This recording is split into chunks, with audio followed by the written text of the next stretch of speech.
ठीक है। कल के लेक्चर में हमने जीपी थॉमसन एक्सपेरिमेंट से पहले जो काम हुआ था means Davisson and Germer experiment, असल में 12th सिलेबस में वही है जो एग्जाम्स है उनमें उसी पे सवाल बन के आते, तो वो वाला एक्सपेरिमेंट पढ़ा और वो पहला एक्सपेरिमेंट था जिसने असल में किसी पार्टिकल की वेव नेचर को प्रूव किया था। 1924 में थ्योरी आई, 1927 में एक्सपेरिमेंट हो गया, तो बड़ा फास्ट काम चला है।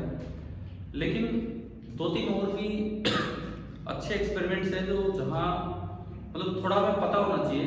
कई बार क्या होता है कि हिस्टोरिकल क्वेश्चन भी बन के आ जाते हैं, तो आप उस एक्सपेरिमेंट को फिनिश करने के बाद 2-3 पॉइंट्स और नोट कर लीजिए कि कब क्या हुआ। जैसे मैंने आपको बताया कि जस्ट 1 साल बाद ही फास्ट मूविंग इलेक्ट्रॉन का वेव नेचर प्रूव किया। किसने प्रूव किया?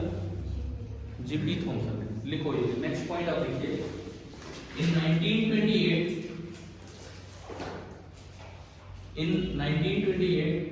G.P.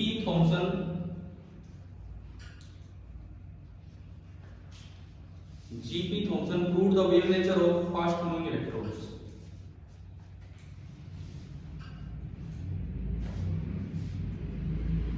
Proved the wave nature of fast moving electrons.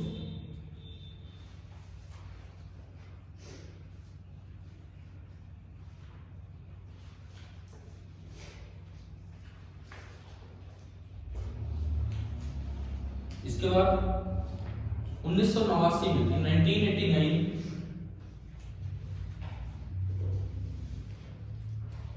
आपने कभी इंटरफेरेंस में पढ़ा है कि यंग डबल स्लिट एक्सपेरिमेंट हुआ था? इंटरफेरेंस में 2 स्लिट बनाई गई। अब वो एक्सपेरिमेंट तो लाइट वेव के साथ किया गया था, वही एक्सपेरिमेंट 1989 में रिपीट किया गया और इलेक्ट्रॉन वेव के साथ वो करके देखा गया। In 1989, लिखिए next, the wave nature of a beam of electrons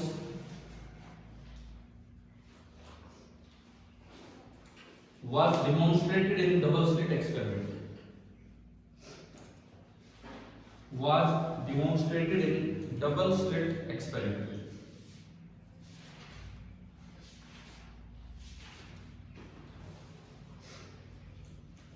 और एक और देखो,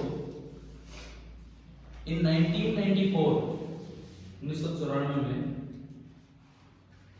इंटरफेरेंस फ्रिंजेस वर ऑब्टेन्ड, मतलब जो लाइट वेव है वो सब इन चीजों में भी देखा गया। Interference fringes were obtained with a beam of iodine molecules or obtained with a beam of iodine molecules, I2 molecules होते हैं, which are 5 lakh times more massive than electrons. Which are 5 lakh times more massive than electrons, जो कि electron से इतने गुना ज्यादा heavy है। अब देखो ये कुछ 2-3 बातें थी। तीसरा और जो आखिरी हमने लिखा है, क्यों लिखा कि भाई इलेक्ट्रॉन प्रोटॉन ये बहुत छोटी छोटी चीजें थी, उससे 5 लाख गुना ज्यादा हैवी चीज में भी वेव नेचर प्रूव हो गया। मतलब कितना ही मासिव ऑब्जेक्ट हो, अंडर सूटेबल कंडीशंस सभी का कौन सा नेचर होता है? Wave nature. ठीक है, कंडीशंस की बात हम पहले कर चुके हैं। अब आज एक तरह से हम कोशिश करेंगे ये चैप्टर सेकंड पार्ट ये हमारा फिनिश हो। इस पे क्वेश्चंस किस तरह के आते हो मैं आपको बता चुका पीछे। एक दिन उसी तरह के क्वेश्चंस लिए थे लगातार लाइन से, अल्फा पार्टिकल लिया है ना, 3 पार्टिकल ले लिए, कभी सेम काइनेटिक एनर्जी, कभी कुछ इस तरह से। ज्यादा चांस होते हैं यहाँ से थ्योरेटिकल ऑब्जेक्टिव बन के आते हैं।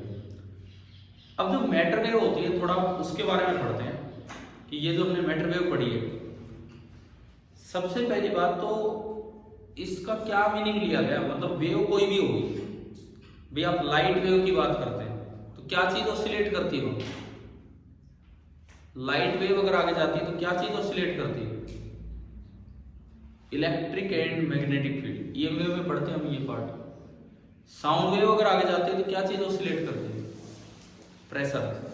जहां कंप्रेशन बनता है वहां प्रेशर ज्यादा हो जाता है, जहां रेयरफेक्शन बनता है वहां प्रेशर कम। स्ट्रिंग वेव अगर चलती है, स्ट्रिंग में वेव, तो अब पार्टिकल की पोजीशन ऑसिलेट करती है, डिस्प्लेसमेंट बार बार वेरी होता है। तो मैटर वेव का क्या मतलब है, इसमें क्या चीज वेरी करें? एक दिन पहले से कुछ नहीं, लेकिन कुछ नहीं तो जवाब नहीं होता ना, मतलब कुछ तो मतलब निकाले उससे। ठीक है, हम एक ऐसा पैरामीटर नहीं बता पा रहे कि भाई वहाँ इलेक्ट्रिक फील्ड है, वहाँ ये है, लेकिन क्या चीज मैटर वेव में ऑसिलेट करती है, इस चीज पे हम जाएं। तो क्या था कि इसका एक इंटरप्रिटेशन दिया मैक्स बोर्न ने, एक साइंटिस्ट है जिन्होंने बताया, जो सही माना गया। देखो बहुत ट्रू अंडरस्टैंडिंग तो आज तक भी इतनी सही नहीं मिल पाई कि क्या है, लेकिन फिर भी उसका इंटरप्रिटेशन सही माना गया। तो नेक्स्ट स्टडी आप डालें, probability interpretation to matter wave.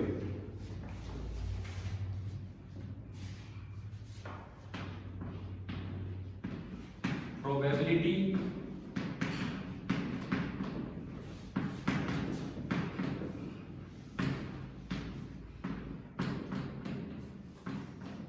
Interpretation to matter wave, ये हम देखने वाले हैं। प्रोबेबिलिटी इंटरप्रिटेशन क्या होता है? देखो मैक्स बोर्न ने ये बताया कि जैसे मैं एक लाइन लिखवा दूंगा, अभी पहले आप समझिए।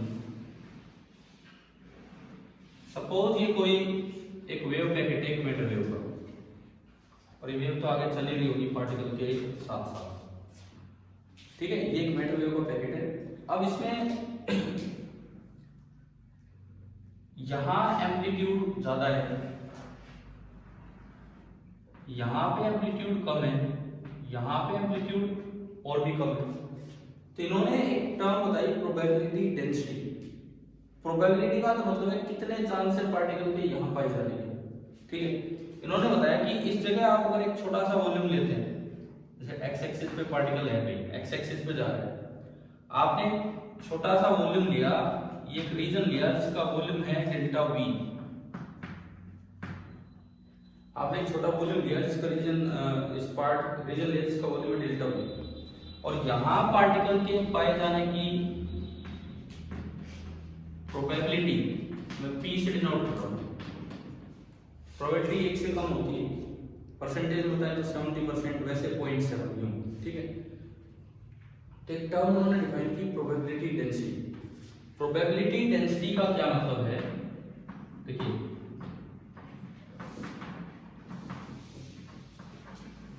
प्रोबेबिलिटी डेंसिटी का मतलब होता है probability per unit volume, P by delta we. तो इन्होंने ये बताया कि जो इंटेंसिटी ऑफ वेव है, इंटेंसिटी का मतलब होता है एम्पलीट्यूड का स्क्वायर। ये पीछे वेव ऑप्टिक्स में पढ़ के आते हैं कि इस वेव की जो इंटेंसिटी होगी, इस वेव की जो भी इंटेंसिटी होगी, यानी कि उस जगह जो भी एम्पलीट्यूड है, मैं मोड इसलिए लगा रहा हूं कि यार कई बार नीचे भी होगा ऊपर भी, तो खाली इसकी वैल्यू ले लेंगे क्या है। ये जो चीज है ना, ये आपको क्या देगी? Probability density. इसका मतलब अगर वहां पाई जाने की प्रोबेबिलिटी निकालनी हो, वो होगी मोड ए स्क्वायर इनटू डेल्टा। ये इनका मीनिंग था।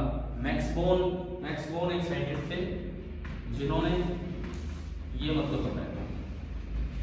मतलब वैसे हम एग्जैक्टली नहीं बता पाते क्या चीज ऑसिलेट कर रही है। एक वेव फंक्शन आती है, हायर क्लास में एक टर्म आएगी वेव फंक्शन। मैटर वेव में हम वेव फंक्शन लिखते हैं, जैसे साउंड वेव में प्रेशर लिख देते हैं, लाइट वेव में इलेक्ट्रिक फील्ड लिखते हैं, मैटर वेव में वेव फंक्शन। क्या आपने कभी तो ये सिंबल देखा है? क्या बोलते हैं इसको? साई। ये वाला देखा है या ये वाला देखा? ये नहीं देखा कभी। क्या क्या टेढ़ा ही बनाते हैं इसको? सीधा बनाते हैं, लेकिन वो बनाते हैं, वो ना कोई सा साई नहीं हो। ये कैपिटल साई है, कोई बात नहीं है, त्रिशूल समझ लो ना, लेकिन नॉर्मल आप बना दो। सीधा और थोड़ा बोल्ड जो तो कैपिटल साई होता है। साई की स्पेलिंग क्या होती है? ये सही। हाँ, और ये जो टेढ़ा और बोल्ड नहीं किया जाता है, ये स्मॉल साई होता है, जैसे कैपिटल ए स्मॉल ए, इस तरह से होता है। ये फंक्शन वेव फंक्शन एक टर्म होती है, उसका सिंबल होता है। ठीक है ना, वेव फंक्शन। अब यूं तो भाई जबरदस्ती इसको चाहिए वर्क फंक्शन बना दो, वर्क फंक्शन नहीं होता है। वर्क फंक्शन तो फाई नोट बोलो, डब्ल्यू बोलो, लेकिन सही नहीं, पर वो तो सिंबल बनाने को बना सकते हैं। अब आप ये बताओ कि मैक्स बोर्न का इंटरप्रिटेशन आपको समझ आ गया? आपकी बुक में कहाँ है? एनसीईआरटी बुक लाए हो? एक बार उसमें एक बार खोलो, उसमें वो ब्लू कलर में बीच में दिया है।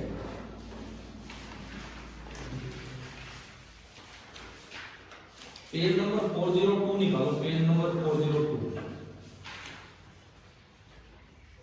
मिल गए, ब्लू कलर में दिया गया है, मिल गया ना, लिखा है, ठीक है। अब अपनी कॉपी में हेडिंग तो आपने डाली है प्रोबेबिलिटी इंटरप्रिटेशन, ब्रैकेट में लिख दो एनसीईआरटी पेज नंबर 402।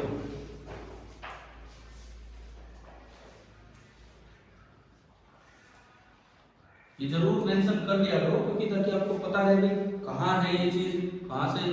और थोड़ा सा ना, अगर एनसीईआरटी से लिंक कर पा रहे हो तो आप में ये भी कॉन्फिडेंस रहेगा कि हाँ भाई ये चीज हो सकता है सवाल आई है, क्योंकि यहीं से पेपर ज्यादातर बनाते रहते हैं, ठीक है ना। पेज नंबर कौन सा है हमारा? 402 पे। इसमें लिखो, मैं एक लाइन लिखवाता हूँ। According to Max Born, according to Max Born, यहीं से लिखवा रहा हूँ, मुझसे लिखना, लिखो the intensity, the intensity bracket में लिख लेना square of amplitude, square of amplitude of the matter wave, of the matter wave at a point, at a point determines the probability density, probability density of finding the particle at that point, probability density of finding the particle at that point, उस जगह उसके पाए जाने की probability density कितनी है। अब आप एक डायग्राम बनाओ, ये साई हटाओ, इसकी कोई जरूरत नहीं है। ये डायग्राम बनाओ, एक छोटा सा रीजन बनाना, वॉल्यूम डेल्टा भी एक्स एक्सिस पे चल रहा है पार्टिकल। सपोज मैं कहूं कि ये हमारा एक्स एक्सिस है, इसमें एक छोटा सा मैंने रीजन लिया जिसका वॉल्यूम डेल्टा वी है, वहां पर पार्टिकल के पाए जाने की प्रोबेबिलिटी पी है, और यहाँ का अगर ये एम्पलीट्यूड कितना है, ए है, तो इस जगह जो प्रोबेबिलिटी डेंसिटी होगी पी बाई डेल्टा वी, वो किससे दी जाएगी? ए स्क्वायर से। ये करके दिखा दो भाई, ये मतलब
हो गया, ठीक है। अगले काम पे चलते हैं। क्वेश्चन में इसमें भी सीधा आ जाए, जैसे कि इंटेंसिटी ऑफ मैटर वेव क्या देती है, या एम्पलीट्यूड स्क्वायर क्या देता है, या चार ऑप्शन दे दिए, चार ऑप्शन दे दिए क्या कि इन मैटर वेव, आप लिख लोगे, सवाल लिख लो इसके बाद बना, इन मैटर वेव। अब इसके नीचे चार ऑप्शन लिखो। पहला option, amplitude represents probability, amplitude represents probability. दूसरा option, square of amplitude represents probability,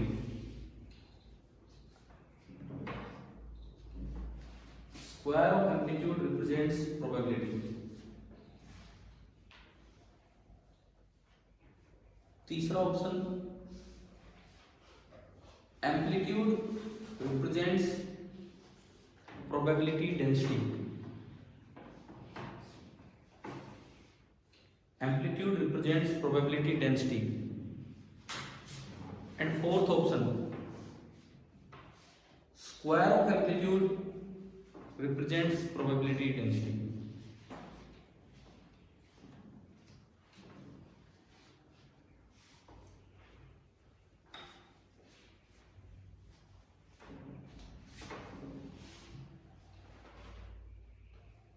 क्या क्या आंसर है? 4। समझ गए हो ना? ये पार्ट ऐसा है, इसमें ऐसे सवाल ज्यादा बनते हैं, इस तरह की चीजें ज्यादा पूछी जाती है। मतलब ये जो एनसीईआरटी का जो टॉपिक था, इस पे किस तरह का सवाल आ सकता है वो मैंने आपको बताया। न्यूमेरिकल नहीं आएगा, आने को तो आ जाए, न्यूमेरिकल भी एम्पलीट्यूड दिखा रखा आपको, प्रोबेबिलिटी पूछ ले, वॉल्यूम इतना है, पुट करके आ भी सकता है, लेकिन चांसेस कम है न्यूमेरिकल आने के, इस तरह के सवाल आने के चांसेस ज्यादा। ठीक है, नेक्स्ट जो हमारा काम रहेगा अभी,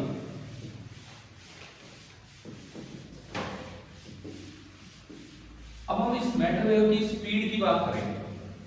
जो भी आप मैटर वेव पढ़ रहे हैं, इसकी स्पीड कितनी होगी, तो नेक्स्ट तरीका आप डाल सकते हैं, speed of de Brohi wave लिखो, पार्टिकल वेव लिखो, मैटर वेव लिखो, कुछ भी लिखो।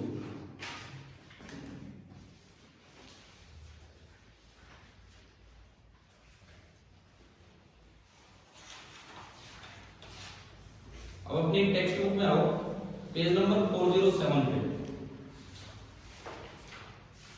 एनसीईआरटी बुक खोलिए, पेज नंबर 407।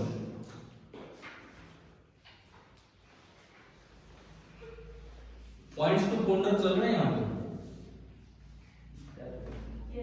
क्या क्या होते हैं पोंडर का मतलब, क्या होता है? इतनी एनसीईआरटी हम पढ़ते रहते हैं, ये जो लास्ट में लिखता है समरी के बाद, पॉइंट्स टू पोंडर का मतलब क्या होता है?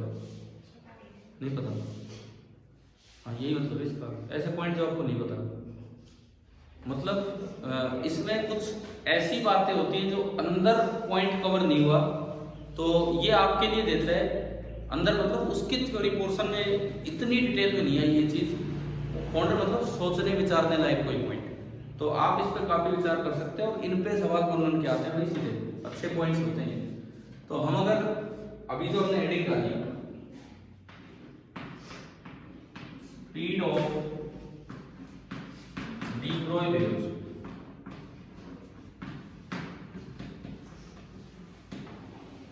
कौन सा पेज है? लास्ट में पेज 407, एनसीईआरटी का पेज नंबर 407। लास्ट पॉइंट कौन सा? 7th point, last point, points to ponder का 6th पॉइंट पढ़िए पहले से।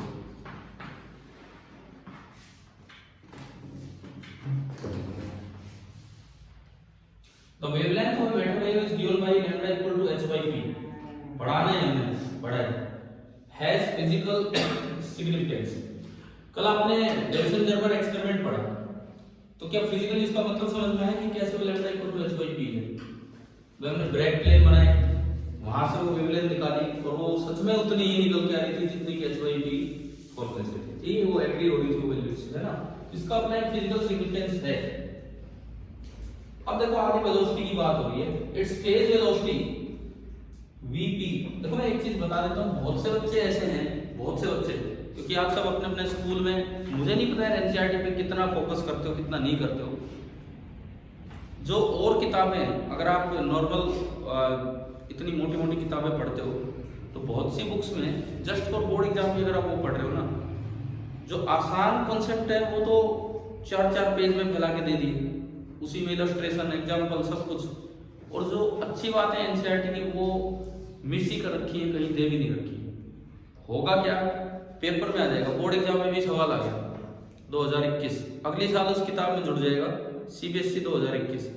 अब बच्चे पूछते, वाह यार इस किताब में से पेपर आ रहा है, किताब में से पेपर थोड़ी आ रहा है, पेपर में आने के बाद किताब में आ रहा है सवाल।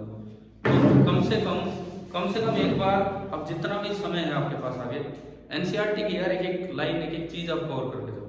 अब देखो, जैसे हमने मान लो आप मान के चलो चैप्टर हो गया पूरा, अब इस पॉइंट पे आते हो तो फिर कई बातें समझ नहीं आएंगी। एक बार आप लाइन ही पढ़ के देखो कैसी कैसी टर्म्स है इसमें आगे।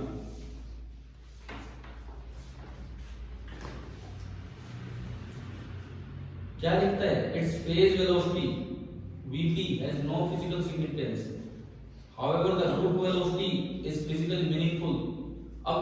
अब मैटर वेव पढ़ी है, क्या ऐसी कोई टर्म आई है अभी तक? फेज वेलोसिटी, ग्रुप वेलोसिटी, नहीं ना। तो स्पीड ऑफ डीपर वेव में हम ये सारी चीजें कवर कर रहे हैं। ठीक है, इन पे ठीक ठाक सा सवाल बन के आ सकता है। हेडिंग डाल दी आपने, ठीक है। अब देखो, जो एक मैटर वेव होती है, अगर मैं सिंपली उसे इस तरह से बस एक वेव की तरह बना के दिखाता, अगर वो एक सिंगल वेव होती, मैटर वेव अगर एक सिंगल वेव होती इस तरह की,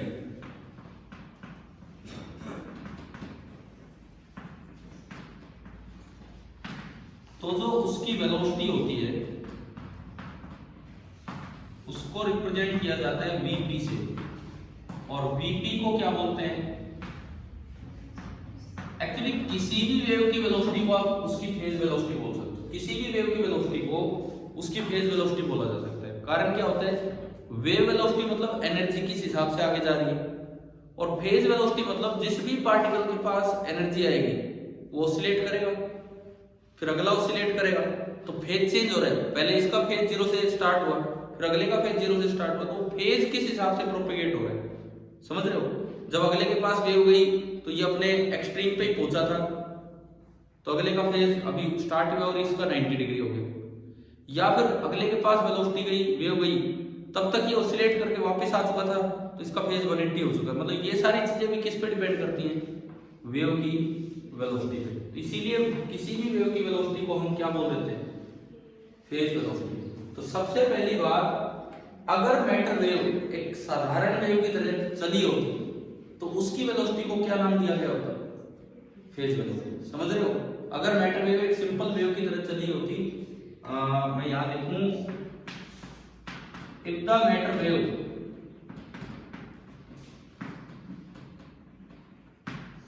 वर अ सिंगल वेव, अगर मैटर वेव एक सिंगल वेव होती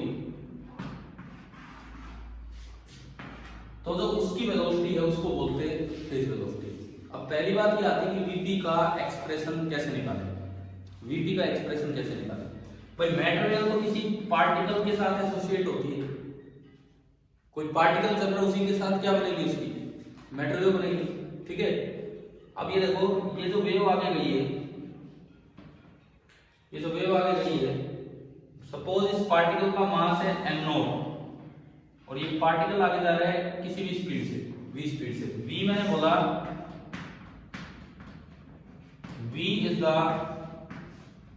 स्पीड ऑफ पार्टिकल।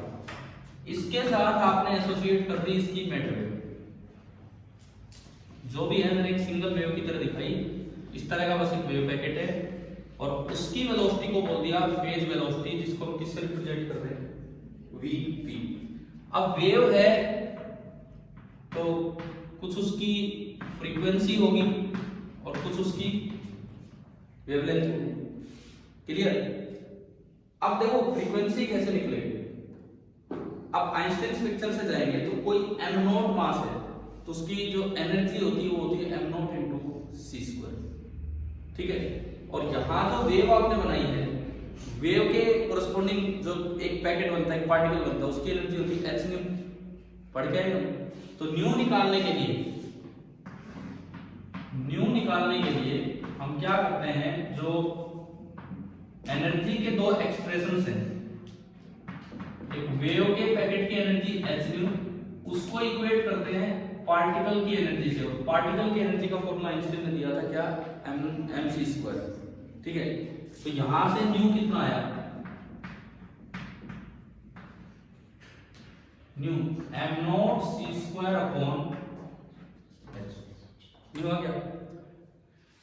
लैम्डा कैसे निकाले? लैम्डा का डी ब्रोगली ने अपना फॉर्मूला दिया था, लैम्डा h/p। इस पार्टिकल का मोमेंटम कितना है? m0 × v, where v is the speed of the particle, v is the speed of the particle। तो अगर आप लैम्डा निकालना चाहते हो, पहले न्यू निकाला फिर लैम्डा, तो लैम्डा का फॉर्मूला है h/p, यानी कि लैम्डा h m0 × v। अब मैं वेव वेलोसिटी की तरफ चलूं, जिसको क्या सिंबल दिया है यहाँ पे? vp। लैम्डा, न्यू और vp में क्या रिलेशन होता है? लैम्डा = v/, बताओ जनरल रिलेशन है तो किसी भी वेव के लिए lambda is equal to v by nu. तो अगर मैं यहां से वीपी लिखूं, बीपी, तो वीपी क्या हो जाना चाहिए, लैम्डा इनटू न्यू। ठीक है, आपने इन दोनों को मल्टीप्लाई किया, तो अब मैं स्पीड की तरफ चल रहा हूं, वीपी। तो जो वीपी बनेगा that is equal to lambda into nu. मैंने वैल्यूज पुट की, lambda h upon m not v into nu m not c square upon h। h से h गया, m नॉट से m नॉट, कितना है vp की value क्या है, c स्क्वायर बाई v। समझ आ रहा है ना सभी को? तो यहां से मैंने vp निकाला, फेज वेलोसिटी, और उसका फॉर्मूला आया c स्क्वायर बाई। तो इसमें एक टर्म आई हुई है फेज वेलोसिटी का, उसका मतलब आप समझ गए हो क्या है। फेज वेलोसिटी का मतलब है कि अगर मैटर वेव एक सिंगल वेव होती है, एक सिंगल वेव की तरह, और वो जैसे वेव चलती है उस तरह चलती, तो जो उसकी स्पीड होती है वो क्या होती है, सी स्क्वायर बाई वी। अब इसके बाद एक चीज लिखी है आपके पॉइंट में कि it has no physical significance. कोई बात नहीं, मत खोलो, बंद कर दिया तो किताब, क्या पढ़ा भी था वो ध्यान में ही नहीं, भूल गया। उसमें लिखा है कि phase velocity has no physical significance. समझ आया? आएंगे उस चीज पे भी आ रहे हैं। आप स्टार्ट करो काम, speed of deep wave, page number point number डाल दो, और इस तरह से शुरुआत कीजिए, पहले फेज वेलोसिटी निकालिए, फिर आएंगे कि इसकी सिग्निफिकेंस क्यों है।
हो गया ना?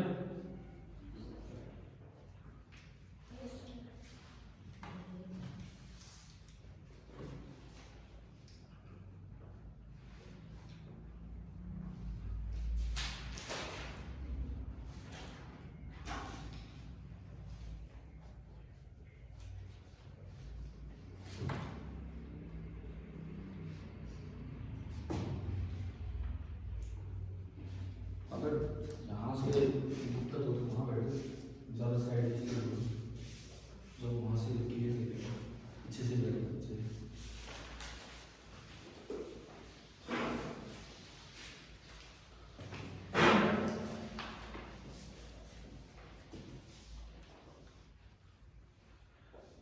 इस पे क्वेश्चन देखो, मतलब डायरेक्ट सवाल आते हैं इन पे, अगर आएगा तो वो तो चांस की बात है किस चैप्टर में से किस पार्ट में से। हो गया? लिखिए यहाँ तक क्वेश्चन लिखिए, the phase velocity of the matter wave, particle wave भी बोल सकते हो, phase velocity of the matter wave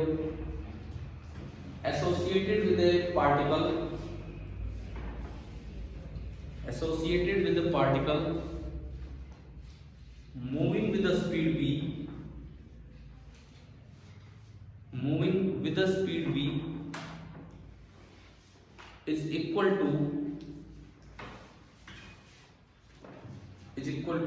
चार ऑप्शन v स्क्वायर बाई सी, दूसरा v बाई सी, तीसरा c बाई वी एंड चौथा c स्क्वायर बाई वी। अब ये तो अभी पढ़ाई है हमने, क्या आंसर आ जाएगा c स्क्वायर बाई वी। लेकिन आपको नहीं भी पता हो ना तो दो इसमें ऐसे ऑप्शन है जो हो ही नहीं सकते, डायमेंशनली गलत है। कौन से?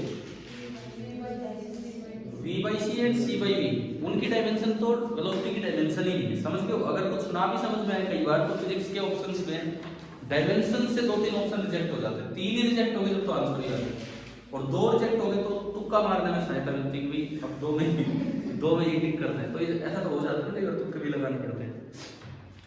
क्लियर है? अब आपने अभी एनसीईआरटी से लाइन पढ़ी, क्या लिखा है कि phase velocity has no physical significance, इसका क्या है? तो इसके बाद आप लिखिए, ये लाइन लिखो, phase velocity has no physical significance.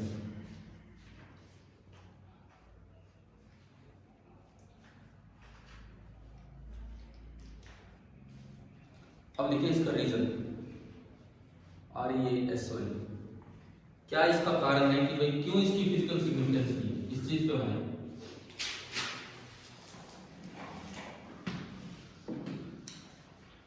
VP का फॉर्मूला क्या निकल रहा है? c square by v। मैं इसको ऐसे भी लिख सकता हूं, c by v into c, ठीक है। और यू कैन से कि VP by C, VP by C कितना निकल के आ गया? C बाई V, समझ आ गया? VP बाई सी आया C बाई V। क्या आप एक बात जानते हैं कि लाइट से तेज कोई पार्टिकल नहीं चल सकता है? आइंस्टीन ये बात प्रूव करके गए हैं वो अच्छे से, कि कोई भी स्पीड इस यूनिवर्स में लाइट की स्पीड से तेज नहीं हो सकती। अगर आप लाइट के पीछे c स्पीड से भी भाग लेंगे ना तो भी आपको लाइट कितनी स्पीड से चलती नजर आएगी? c speed. पढ़ा है हमने शायद ये। इसका मतलब आपके रेस्पेक्ट में तो हमेशा तेज रहेगी लाइट, कभी लाइट से तेज कोई पार्टिकल कभी चल ही नहीं सकता है। थ्योरी ऑफ रिलेटिविटी का पॉइंट है। इसका ये मतलब है कि अगर मैं लिखूं यहां पे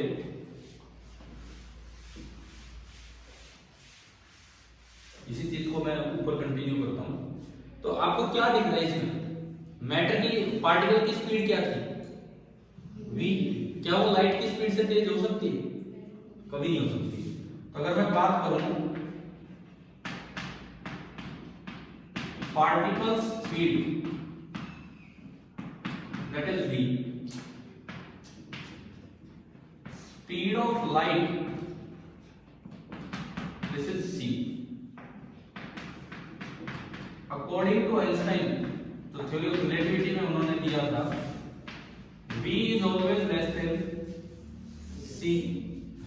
It means c by v एक से बड़ा होगा, v को उधर ले जाओ, c by v एक से बड़ा होगा, और c by v की वैल्यू कितनी है? ये नीचे लिखा vp by c। It means vp by c is greater than 1। It means vp is greater than c। ये एक ऐसी वेव है जो लाइट से भी तेज चल रही है, समझ रहे हो? क्या एक्सपेक्टेड है? तो यहां मैं लिख रहा हूं this is unexpected, so it has no physical significance. ठीक है, लास्ट में लिखते हैं ना वो आपने ऊपर दिखाई है कि it has no physical significance, ये ऊपर लिखी है। इसका मतलब अगर मैटर वेव एक सिंगल वेव की तरह चली होती तो वो तो यार इतनी तेज भागती होती जितनी तेज लाइट भी नहीं चलती, तो इसलिए पॉसिबल नहीं है।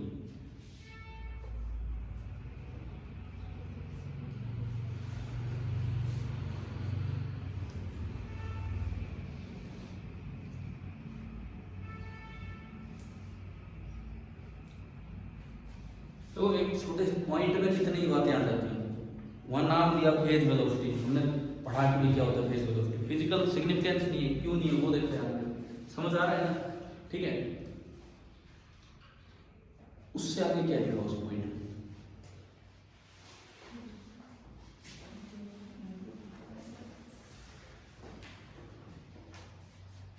उससे आगे लिखता है however the group velocity of the matter wave is physically meaningful and equals the velocity of the particle। यानी कि यहाँ पे एक नई टर्म आ रही है ग्रुप वेलोसिटी, तो हम उसकी तरफ चलेंगे अभी। आपने लास्ट में लिखा कि दिस इज अनएक्सपेक्टेड, यानी कि इसका कोई फिजिकल सिग्निफिकेंस नहीं है। आगे देखिए, the motion of wave group, the motion of wave group, not the motion of individual wave। ये ना, ये ब्रैकेट में लिख दो, not the motion of individual wave, ये चीज ब्रैकेट में डाल दीजिए, not the motion of individual wave को ब्रैकेट में डाल दीजिए। अब वो लाइन पूरी करते हैं। द मोशन ऑफ, क्या लिखा आपने, wave group corresponds to the motion of the body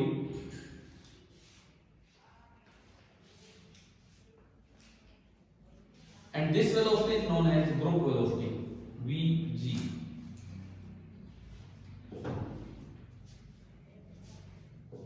इसके नीचे स्मॉल जी लगा देना, vg। अब मैं आपको इस चीज पे कि ये क्या पॉइंट है, इसको आप समझिए।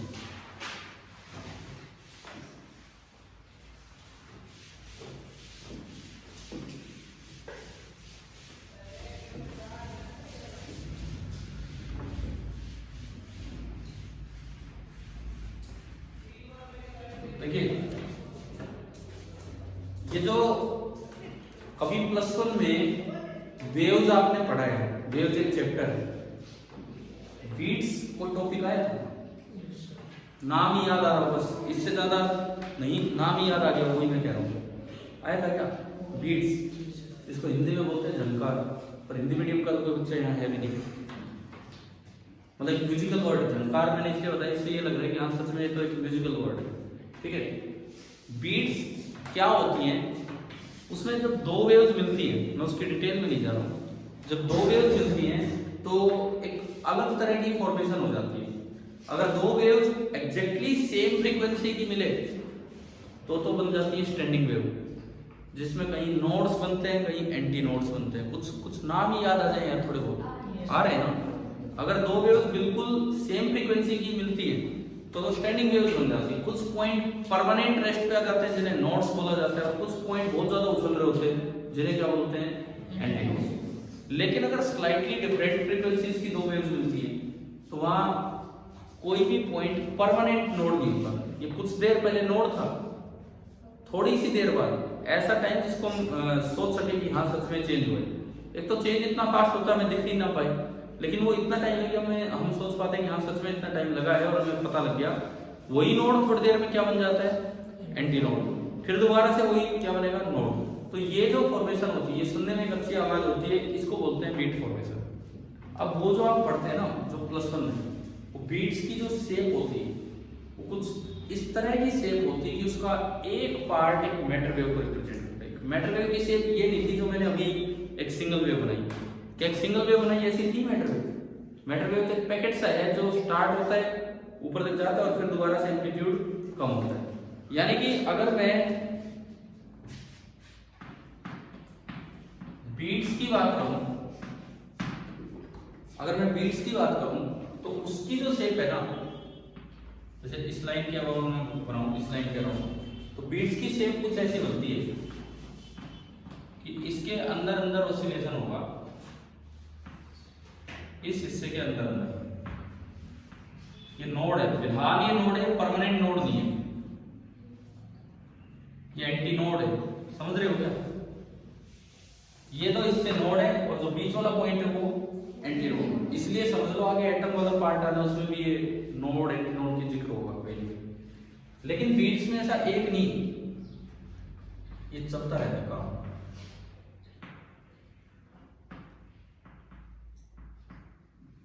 ये चलता रहता है, इधर भी ऐसे ही।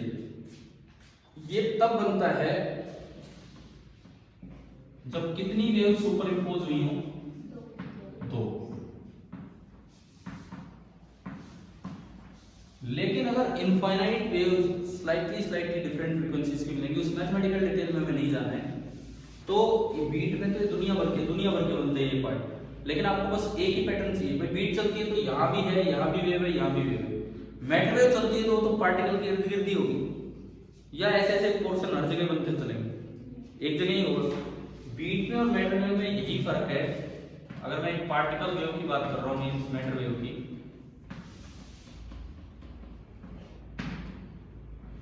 तो फर्क ही यही है कि मैटर वेव में ऐसा जो एनवलप है वो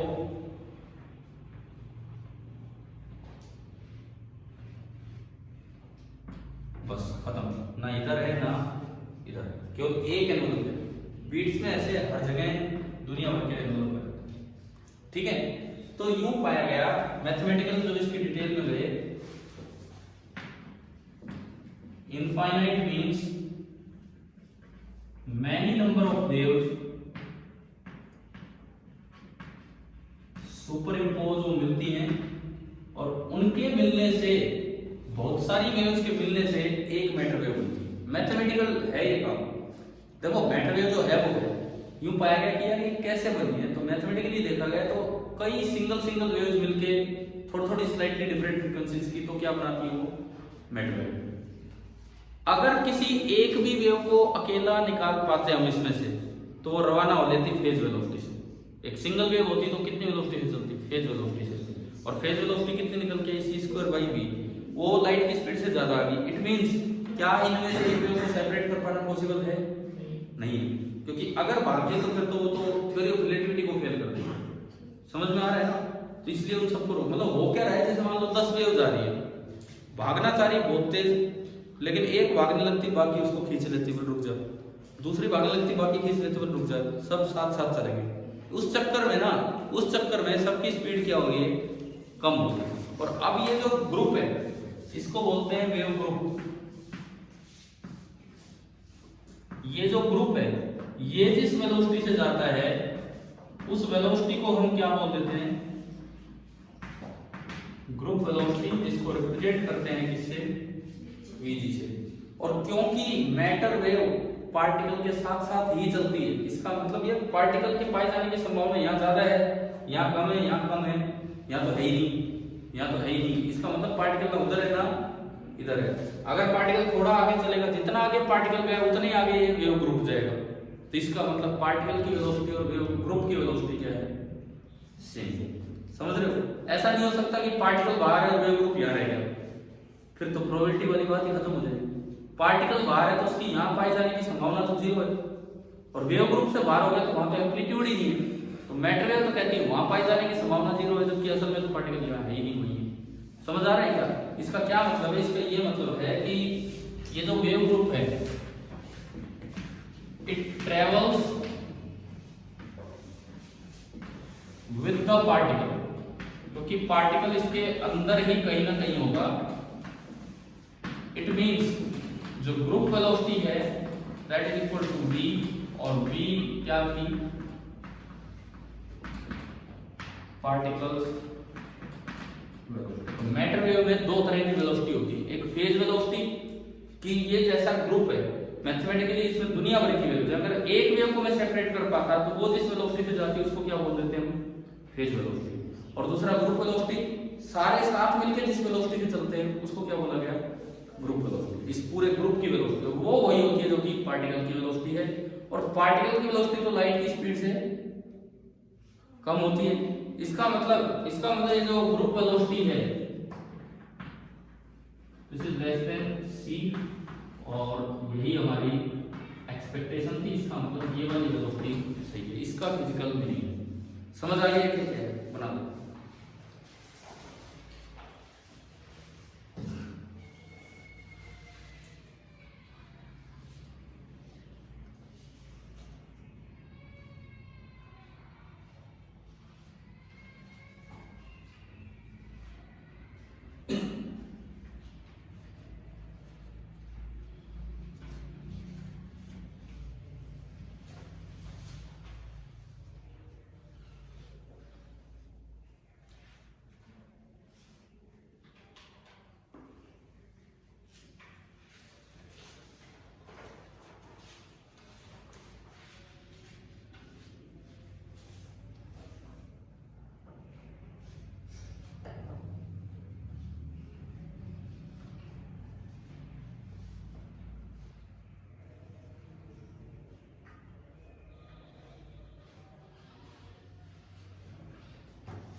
मैं आपको वो तो पढ़ा था ना कि इलेक्ट्रॉन को v वोल्ट से एक्सेलरेट कराते हैं तो 1.227 वाला हो गया, और टेम्परेचर वाला वो बताया नहीं है, वो एक दिन जिक्र किया था लेकिन आया नहीं, चलिए उस पर आते हैं।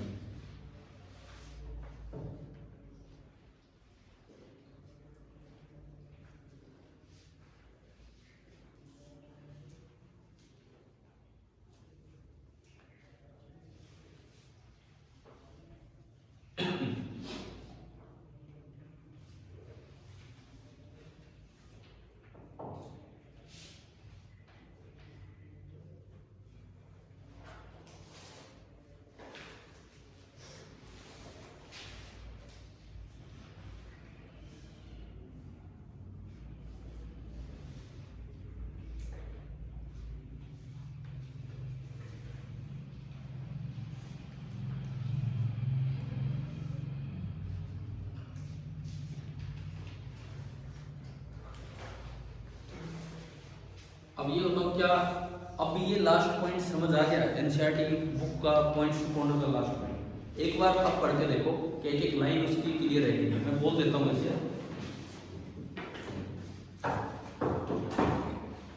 देखो जिनके पास बुक अभी नहीं है वो भी सुनेंगे। ये लिखता है the wavelength of matter wave given by lambda equal to h by p has physical significance. ये हमने कल डेविसन जर्मर एक्सपेरिमेंट में ब्रैग्स लॉ से देख लिया कि सच में वो लैम्डा उतना ही निकल के आ रहा है जितना कि इन्होंने दिया था, तो उसकी तो है फिजिकल सिग्निफिकेंस। उसके बाद लिखता है it's phase velocity vp has no physical significance. तो फेज वेलोसिटी होती क्या है और क्यों इसकी फिजिकल सिग्निफिकेंस नहीं है, क्या समझ आ गया? फेज वेलोसिटी क्या होती है कि अगर एक सिंगल वेव को आप भेज पाते हैं तो वो वेलोसिटी क्या है, फेज वेलोसिटी। उसका फॉर्मूला आया c²/v और वो अनएक्सपेक्टेड है क्योंकि वो c से ज्यादा है। इसका मतलब एक को निकाल पाना पॉसिबल ही नहीं है, इसीलिए उसकी फिजिकल सिग्निफिकेंस कुछ भी। उसके बाद लिखता है however the group velocity of matter wave. अब एक नाम आ रहा है ग्रुप वेलोसिटी, मतलब मैटर वेव दरअसल जो ये शेप है ये बहुत ज्यादा वेव्स मिलके बनाती होंगी मैथमेटिकली, क्योंकि वो जो बीट वाली फॉर्मेशन वो दो वेव से बनती है, लेकिन उनमें जब ये एक ही चीज तो आपको इनफाइनाइट वेव्स लेनी होती है। तो ये जो उस ग्रुप की जो वेलोसिटी होगी उसकी फिजिकल सिग्निफिकेंस है वो मीनिंगफुल है क्योंकि वो c से कम है, क्योंकि पार्टिकल जो लास्ट में लिखता भी है it equals the velocity of the particle. ठीक है, बताओ ये पॉइंट क्लियर हो? नेक्स्ट हेडिंग आप डाल दें इसके बाद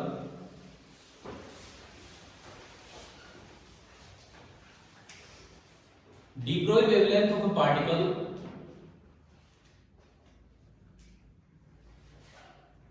de Broglie wavelength of a particle in thermal equilibrium with matter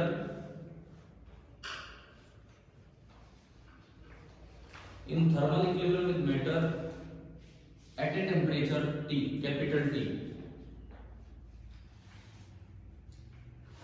bracket में लिखो केल्विन। ये जो टेम्परेचर है ये केल्विन में।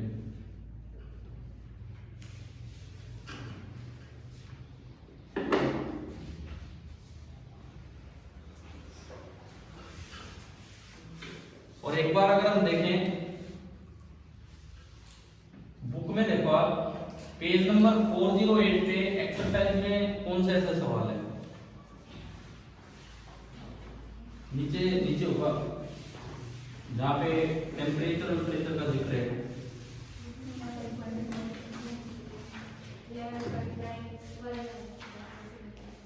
ना वो 17 एक्सरसाइज नंबर 17 देख गया। 19 में तो एक और चीज है, आपको आरएमएस स्पीड कभी प्लस वन में पढ़ाई गई होगी, है ना, देखना है वो आपको लगाना है वो भी। लेकिन अभी जिस चीज पे मार है, कोई मैटर है, कोई भी मैटर है वो भी थर्मल इक्विलिब्रियम में है, सॉरी कोई मैटर है उसका कुछ टेम्परेचर है, उसके साथ कोई पार्टिकल थर्मल इक्विलिब्रियम में है। थर्मल इक्विलिब्रियम में दो चीजें कब होती हैं, कोई दो चीजें थर्मल इक्विलिब्रियम में, इसका ये मतलब होता है कि अगर आप उनको कांटेक्ट में लाओ तो एक से दूसरे में एनर्जी ट्रांसफर ना हो, तो वो दोनों किस में होते हैं, थर्मल इक्विलिब्रियम में। और ये पाया गया है कि थर्मल इक्विलिब्रियम में दो चीजें तभी होती है जब दोनों का टेम्परेचर क्या हो, सेम हो। नहीं तो क्या होगा, जो गर्म होगी और एक ठंडी होगी, हॉट से कोल्ड की तरफ अपने आप एनर्जी क्या ट्रांसफर होने लग जाएगी। ठीक है, तो हमने हेडिंग क्या डाली है इसमें, कोई एक पार्टिकल है वो किसी मैटर के साथ थर्मल इक्विलिब्रियम में है, और मैटर का टेम्परेचर कितना है T। इसका मतलब पार्टिकल का भी टेम्परेचर कितना हो जाएगा T। ये कौन सा क्वेश्चन मैंने बताया एक्सरसाइज 11.17 ये वाला है। ठीक है, तो भाई जो हेडिंग डालते हो उसके साथ ये जरूर लिखो, ताकि कहीं तो ढूंढे कि क्या है, किस चीज से रिलेटेड है।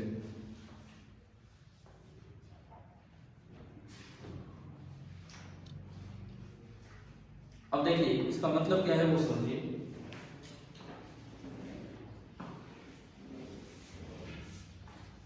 ये कोई भी एक सिंपल मैटर है और टेम्परेचर है T केल्विन। ठीक है, इसके साथ एक पार्टिकल अगर थर्मल इक्विलिब्रियम में है तो उस पार्टिकल का भी टेम्परेचर कितना होगा T।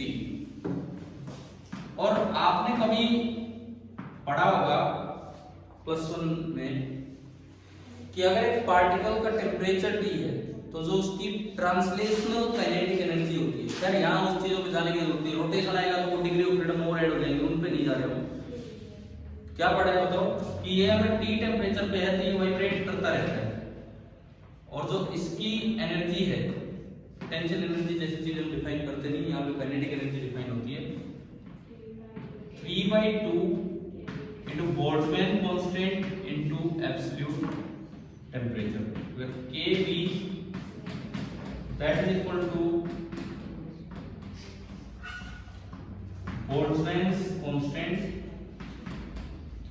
और बोल्ट्जमैन कांस्टेंट की वैल्यू होती थी gas constant, universal gas constant upon Avogadro number.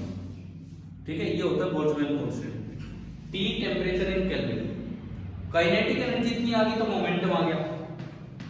Momentum कितना √2 इनटू इस पार्टिकल का जो मास है वो मैं मान रहा हूं कितना है m, तो 2 इंटू m और into kinetic energy 3/2 into kb into 2 से 2 गया, तो यानी कि जो p आया वो आ रहा है √3 into m into kb into t। तो जो इसके कोरस्पोंडिंग जो लैम्डा बनेगा, जो वेवलेंथ बनेगी किसकी, मैटर वेव की एवरेज वेवलेंथ, वैसे तो अनसर्टेनिटी उस पर दी जा रही है, तो इसके कोरस्पोंडिंग जो लैम्डा बनेगा वो क्या होगा h/p, यानी कि लैम्डा आपका आ गया h/√3 into m into kb into ये आएगा।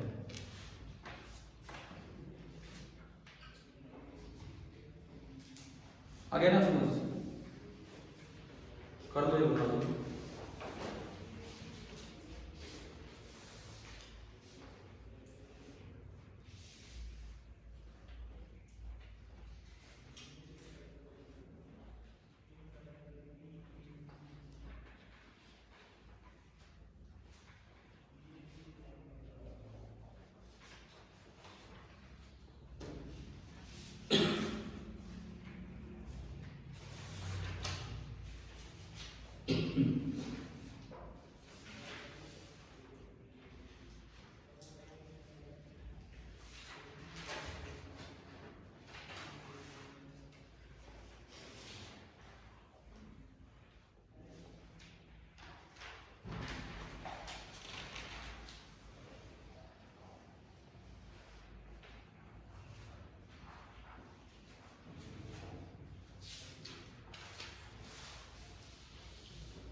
करना है ना ये क्वेश्चन घर से ट्राई, ठीक है ना। यहाँ लिख के छोड़ दिए थोड़ी, अभी एक्सरसाइज करनी है आपको, ये वाली पूरी क्या है।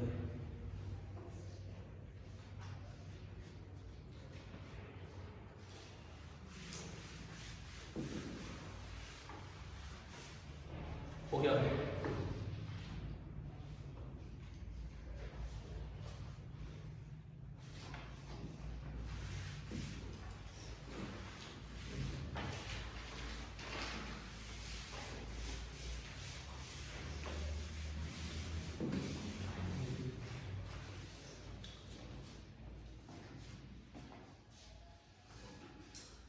अब देखो इसमें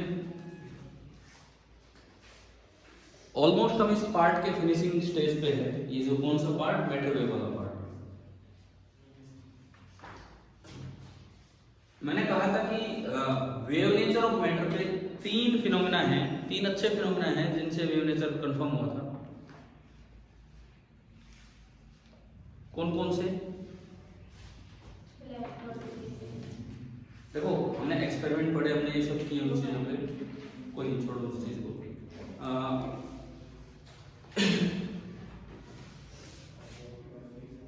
अब इसमें आप एक काम करना, थोड़ा मैं और फिनोमेना पे नहीं जाता हूं, ज्यादा हो जाएगा।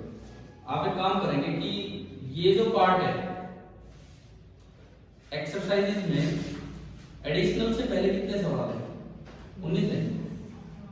कई बार नहीं, वो थोड़ी सी अलग हो जाती है, इसलिए मैं पूछ रहा हूँ। पुरानी वीडियो 19 ही है ना ये, ठीक है। तो पहले तो आप ये बताओ, क्या ये 19 क्वेश्चंस अपने ट्राई कर लोगे?